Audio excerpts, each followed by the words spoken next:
కొరివిదయ్యాలు వేదాలు వల్లించినట్టుగా ఆ కొరివిదయ్యంలాగా ఆమె మాటలు సమాజం అంతా కూడా తలదించుకునే రకంగా ఉన్నది. ముఖ్యంగా పిఆర్ఎస్ శ్రేణులంతా కూడా, తెలంగాణ సమాజం కూడా ఈ మాటలను తీవ్రంగా ఖండిస్తా ఉన్నారు.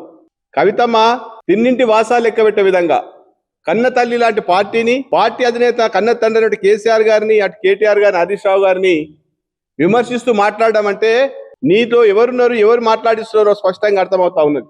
జూబ్లీహిల్స్ ఎన్నికల విషయమై మీరు మాట్లాడిన విధానం, మీ మాటలు కావచ్చు, మీ ట్వీట్లు కావచ్చు, అవమానకర రీతిలో మీరు మాట్లాడిర్రు. మీ పార్టీ ఎన్ని చేసింది? మీకు పార్టీ పేరు మీద పార్లమెంట్ సభ్యురాలయ్యారు. మరొకసారి అవకాశం ఇస్తే మీ యొక్క అవినీతి వల్ల నగల దుకాణాలు, జ్యువెలరీ షాపులలో పోయి వాళ్ళని బ్లాక్ మెయిల్ చేస్తూ అడ్డమైన దందాలన్నీ చేసి ప్రజాదరణ కోల్పోయి 2019లో మీరు పోటీ చేసిన నిజామాబాద్ పార్లమెంట్ పరిధిలో ఎంపీగా ఓడిపోతే కూడా మరి కేసీఆర్ గారు మరి ఎమ్మెల్సీ ఇచ్చి కూడా నీకు పార్టీ ఆదరణ చూపించారు. అట్లాంటి పార్టీ మీద పారేసుకుంటారా మీరు?